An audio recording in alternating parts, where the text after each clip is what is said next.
Czy słyszeliście kiedyś o pływającym Oświęcimiu? Wiem, że to wygląda dosyć mrocznie, ale to jest ciekawy taki motyw z czasów II wojny światowej związany ze statkiem śmierci. Właśnie ten statek śmierci nazywano pływającym Auschwitz.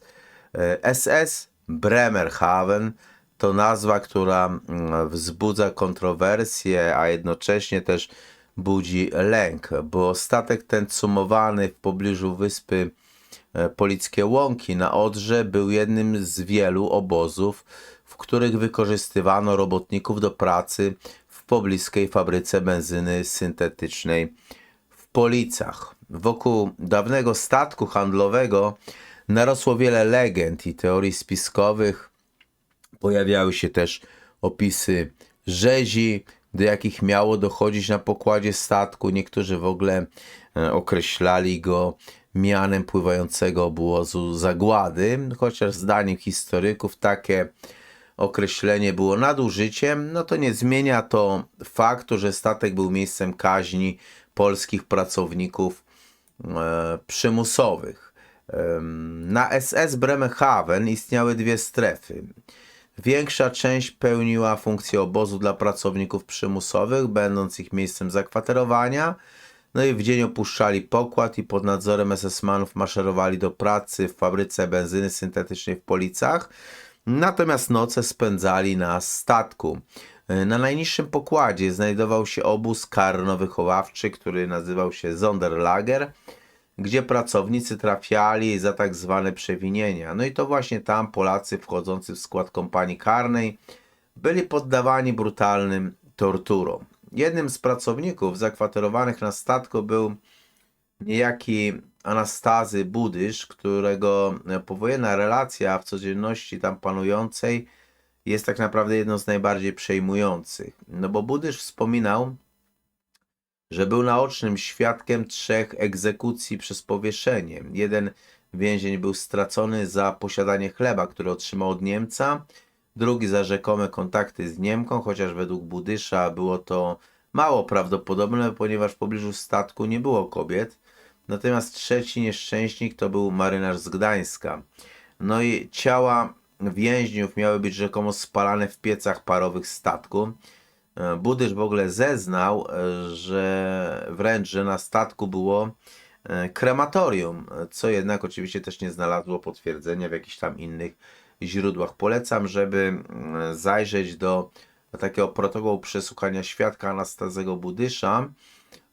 Jak ktoś będzie zainteresowany, może dotrzeć do akt Komendy Milicji Obywatelskiej w Szczecinie. To jest protokół z 13 lipca 1956 roku.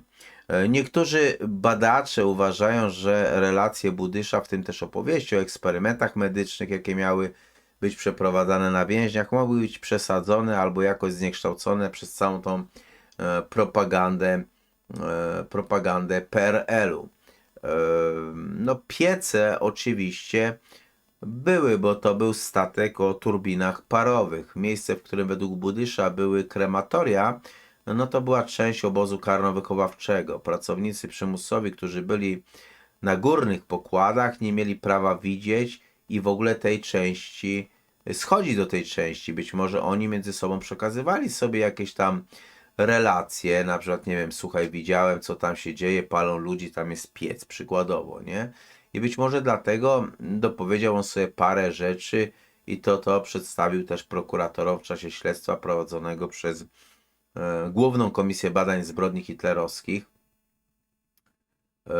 Możliwe, że tak też i było. No nie ulega wątpliwości jednak, że warunki na statku były dramatyczne, szczególnie dla tych przetrzymywanych w Sonderlagerze. Pracownicy przymusowi byli zmuszani do codziennej ciężkiej pracy w fabryce benzyny syntetycznej. Byli poddawani szczegółowym rewizjom, a w relacjach kilku pracowników pojawia się też informacja o publicznych egzekucjach przez powieszenie. Więc szczególnie ciężka praca była przy załadunku lepiku, piasku i smoły. Ona powodowała poważne uszkodzenia skóry. Równie niebezpieczne było malowanie podziemnych zbiorników na benzynę. Więźniowie nie spuszczali byli do nich na linach, często tracili przytomność, dlatego że no, były tam po prostu trujące opary. Na SS Bremerhaven panował hitlerowski terror, najczęściej takimi wspominanymi katami byli Randolph, Schutt, Pust i Walter Raschke. Najprawdopodobniej ten Raschke był w ogóle komendantem tego obozu. Raschke miał zorganizować zabawy, zmuszając więźniów do kąpieli w lodowatej Odrze albo rzucając im do wody kij, który mieli aportować. Osobiście też on właśnie wymierzał więźniom kary i tortury. Adam Dietrich, to jest taki inny więzień z tego SS Bremerhaven, on potwierdził fakt przeprowadzenia publicznych egzekucji. Mówił o 10 więźniach powieszonych w ramach takich pokazowych egzekucji. Niektórzy mieli zawieszone na szyi takie tabliczki informujące o rzekomych przewinieniach. Jeden z więźniów został skazany na śmierć, dlatego że w ogóle słuchał gdzieś tam obcego radia. W 1964 roku taki dziennikarz, Henryk Monka, natrafił na archiwalne dokumenty w ruinach piwnicy Gestapo w Szczecinie. Znajdowały się one w szafie pancernej, którą odkryto podczas prac budowlanych w szczecińskim Starym Mieście. I on tam znalazł m.in. dziennik pracownika przymusowego, który opisywał, jak 23 marca 1940 roku przybył na pokład statku Von Schiff. No i właśnie to miało chodzić w tym przypadku o SS Bremerhaven. No i na kolejnych latach Monka zbierał relacje świadków, jednak część ich zeznań była podważana przez historyków. No a w ogóle sama książka, która nosiła tytuł Bremerhaven, Statek Śmierci, uchodzi, delikatnie mówiąc, za dosyć kontrowersyjną publikację. Statek Bremerhaven pełnił funkcję obozu najprawdopodobniej do 1943 roku. No i wtedy odpłynął w nieznanym kierunku, a więźniowie zostali przeniesieni do innych obozów.